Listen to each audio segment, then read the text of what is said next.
If you want a good picture of what the meta is, January 6th and 7th had the biggest Lorcana online tournament yet on Pixelborn at 282 players. I do have the finals match of this tournament on my YouTube channel, so check the description for links to those videos if you want to see kind of how it concluded.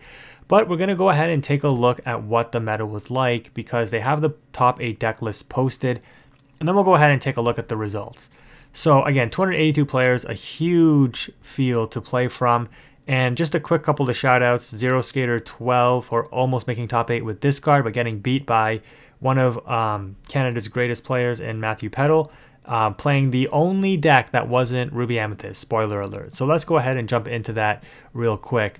You can see on the top 8 deck lists here for the 2024 New Year's, Ruby Amethyst, Ruby Amethyst, Ruby Amethyst. So that's 3 out of 8 so far. Matthew Peddle, the guy who beat Zero Skater 12's discard deck, was on Sapphire Steel. And then you have more Ruby Amethyst, more Ruby Amethyst, more Ruby Amethyst, and more Ruby Amethyst. And Aaron W. is the guy who won, spoiler alert, sorry, already said it. And he beat Matthew Peddle in the finals. So if we go ahead and take a look at these deck lists real quick, I mean, they're all pretty much the same with slight variations. I will note that Aaron's list, which is the winning list, did not play any Maleficent Dragons. But you can see here, these guys are heavy on the removal. 4 Teeth and Ambitions, 4 Be Prepared, 4 Lady Tremaines, 4 Maleficent Dragons. They've got the Crab to boost up the 1-drops in case they need to take out stuff early. And then Triple Ursula as well for the big body to overcome the steel decks.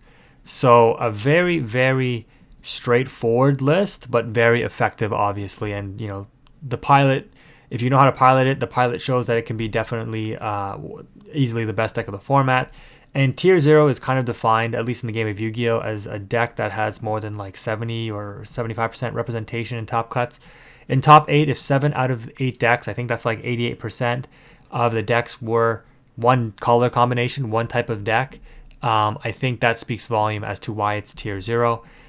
Just because Sapphire Steel made it into the top 8, you could make a case to say this is, you know, A tier, S tier. I do think discard is S tier because it does do very well against Ruby Amethyst, and you don't need to believe me. You can go ahead and check out Zero Skater 12's YouTube channel for that. But if we go ahead and we take a look at the next deck here, this is Jeppi. So again, heavy on the removal, only 3 Teeth and Ambitions. This card has been getting cut a little bit since many people are favoring the 1/3s and just 3 toughness in general, like Prince Eric on Steel and so forth. 4 Lady Tremaines again, and only 3 Maleficent Dragon. And some of you might be wondering, I thought it was only 2 Lady Tremaines or 3 at most. Like, why the 4? Because you can shift it on top of itself and then bounce both of them back to hand. So that's very broken. Again, on the double crab, a good way to boost your 1-drops, a good way to boost your Minnie Mouse in order to take out the opposing Minnie Mouse. 1 Pinocchio tech, 1 Sorcerer Spellbook tech, and only 2 Ursula, and the option to play Yzma in this list as well. So you can see these decks are very similar with slight tech option changes. We go over to Kai. I think this guy is a streamer and also a top Pixelborn player on the leaderboards. So again, heavy on the removal. Opting to use the Arthur build with the Tremaines. So maybe doesn't need 4 Tremaines because Arthur can also bounce back the Tremaine on play. I have a loop of that on my channel as well as an example. The LeFou for the Arthur combo, the Mim for the Arthur combo to just keep Arthur readied up. And then pretty standard variation down here. Or no variation. Sometimes people play 3 Maleficent and 3 or 3 Rabbits. Usually it's like 3 of one, 4 of the other, or vice versa. But I don't really like this many uninkables. They're playing 2 Pinocchios. I mean, obviously this worked for them, like insane. But I guess they have a small aggro package going because they can cycle the Pinocchio for easy lore threat with the Arthur. So interesting combination there. And this, you know, Arthur wins the mirror match too, just like Spellbook does. But Arthur is susceptible to steal, right? Smash and stuff like that. So you have to be wary of that. So pretty cool stuff so far. We'll go like Matthew Peddle's list. Sure, we can go over this. So this was the second place deck list. Matthew Peddle beat obviously 2 other Ruby Amethyst players in top 8 to face Aaron, and unfortunately had a really bad hand. Again, you can watch the finals matches, games 2 and 3 on my channel. He had a really bad hand on game 3. I think he had double Whole New World and double Hades after Mulligan and into his first like couple of draws. And sitting with that many uninkables, he's forced to ink whatever he has in order to keep up and then just try his best to play on curve. And he almost came back. He's a very, very smart player. So props to him for coming second place. And a very unique list. Again, I'm not going to go over this too much because check the video of game 3 where I kind of talk over like the tech options of Nothing to Hide. He is a Yu-Gi-Oh player from back in the day. So we know the value of like Trap Dust Shoot, which is kind of like what Nothing to Hide is. I'm sure he would maybe give a better explanation than me, and maybe it's not even tied to Trap Dust Shoot, but his deck obviously did very, very well in this field of tier 0. For those of you that do play Yu-Gi-Oh, think of like tier limits format, but he's playing Floowandereeze, but it's not like Floowandereeze at all, because I know people hate that deck. But yeah, you can see here some of the nice options he has. The one downfall of this deck, I would say, because I have tested it myself and just my own 2 cents on it, which again is not by any means top level analysis, but just like what happened to Matthew, when you get stuck with like the 2 Whole New Worlds or the 2 Hades early on, and you're just like, I can't do anything with these are just dead cards in my hand, and you need to see your draw engines, like your Hiram engine and stuff. It feels really bad to have to wait to get like your Beast engine or Whole New World online. This is why you play stuff like Mickey, the 2 of, and 3 Fishbone Quill, because ramping these out on turn 3 lets you skip turn 4 and drop a Beast Tragic Hero on turn 4 or Whole New World on turn 4.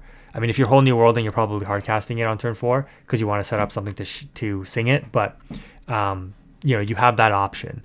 So that's kind of why you want to ramp in order to get your Singer 5 out so that you can sing Whole New World on turn 5 instead of singing it on turn 6, or grab your swords.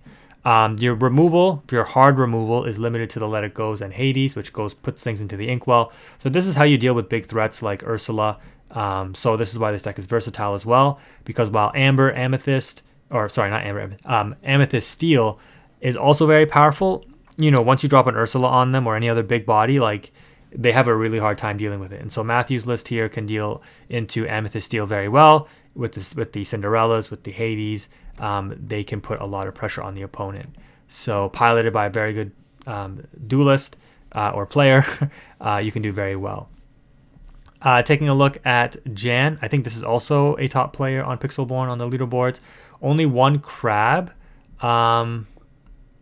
Okay, yeah, the songs are down here. 4 Be Prepared, 4 Friends. No teeth at all. Like I said, people have been testing the omission of teeth. 2 spell books. Not really planning for aggro at all. 2 Pascals, 2 Peter Pan Shadow. Putting together an evasive package. 4 Ursula, 4 Rabbit. 1 Scar tech option. The Peter Pan Shadow, again, if you watched my videos before, I've made like a Peter Pan Shadow rush deck where you utilize like the Mauis, the Mim Foxes, the Scars with Peter Pan Shadow to give them all evasive. A Scar becomes a 2 questing evasive card, right? Mim becomes a 1 questing evasive card. It just makes your cards harder to out, and it makes sure that you don't lose against evasive decks. But I mean, overall, I think personally that this list might be weaker, but again, this person made top 8. They had a really good showing. What's nice about this list is the Peter Pan Shadow making the Madam Mim evasive is an instant answer to Minnie Mouse, the stylish surfer. And you can see everybody's on that 4 Tremaine tech because of the bounce, the shift bounce. So congrats to Jan there. The Rat, also omission of the Teeth and Ambitions for Lady Tremaine. We're seeing a trend here. Are they on the Arthur build? Yes, they are. 4 Arthur and 4 LeFou. This person was first after Swiss, I believe. Yeah, pretty straightforward list. You got your removal, you got your card draw. That's what Ruby does. That's what Amethyst does. And they're just hammering it home. I like this list a lot. Very, very consistent.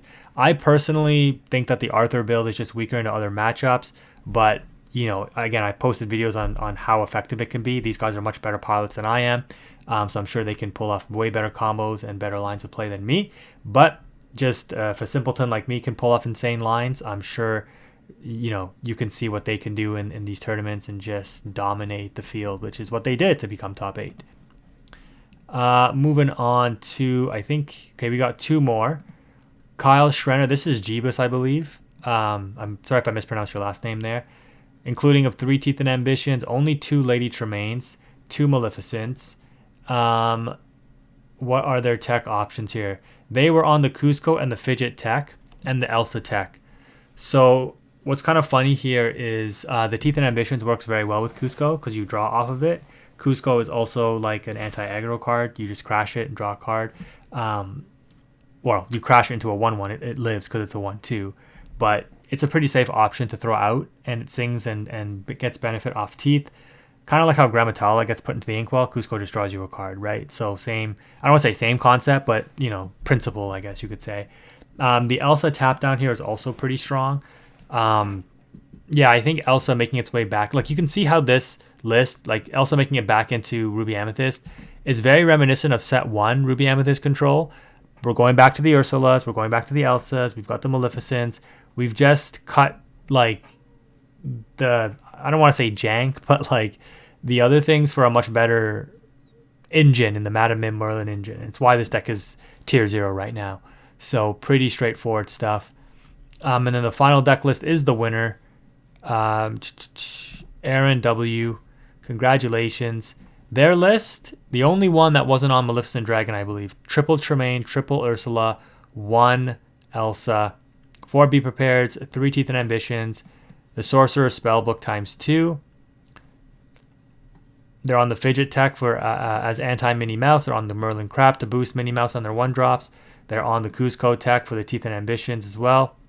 And this is the list that won. So you can see very subtle differences in variation, but not too much. And a lot of the same people using kind of the same concepts. You saw quadruple Tremaines, you saw Cuscos in some lists. There was only one unique variation in the Peter Pan Shadow list, which was pretty cool to see. And then you had Matthew Petal, Sapphire Steel. So when we say tier 0, guys, that's what it means. It is overrepresented in the format. It is usually not healthy for the format, which hurts me to say because I really do love Ruby Amethyst. But if you want to beat it, Matthew Petal has shown, Steel, Sapphire, and Zero Skater has also shown that Emerald Steel does very well into Ruby Amethyst. Even though it's a good matchup for those decks, Ruby Amethyst still puts the pressure on.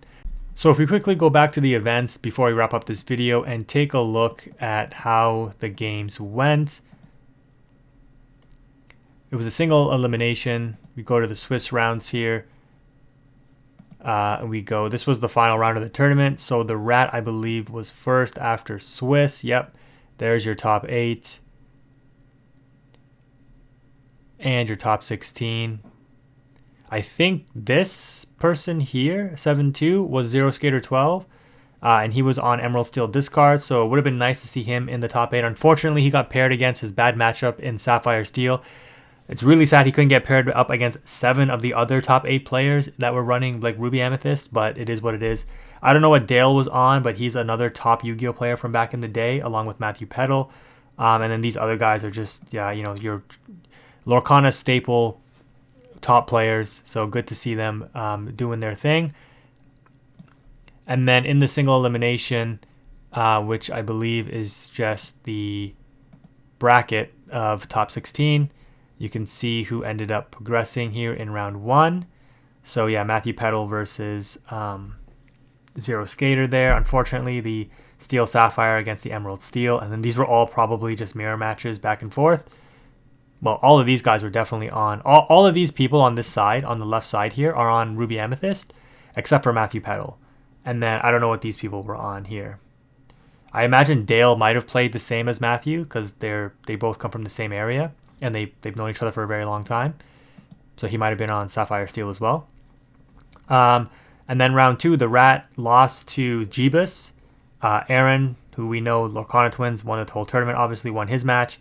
Neumont beat Kai. And Petal beat Jan. So again, Petal beating the Ruby Amethyst player there. And then Aaron ended up beating Jbus. So Ruby Amethyst mirror match. Petal beat Neumont. 0-2, wow. Impressive on both sides there. Let me see quickly. Wow, Petal 2-0'd the other Ruby Amethyst player as well. And then these were all 2-1s. So yeah, Sapphire Steel 2-0ing Ruby Amethyst until he had that bad hand in game 3 where he lost. He was on the draw, so Aaron had the advantage going into game 3. But yeah, congratulations nonetheless. I mean, Ruby Amethyst is a very, very, very tough deck to beat right now. And then Neumont ended up winning the 3rd and 4th place matchup there to come 3rd. And that is your Pixelborn Constructed Tournament for January 2024. That's what the metagame is. Tier 0 Ruby Amethyst. That's going to go ahead and wrap it up for this video though, guys. If you enjoyed this breakdown, I don't really do these videos, but if you enjoyed it, let me know in the comment section. Drop a like on the video because I will be happy to do more of these things and cover more tournaments and try to get live matches, live commentary, just like I did for this one on the Lorcana Twins versus Haymaker finals. But that's going to go ahead and wrap it up there. Thank you for watching. Quantum is out.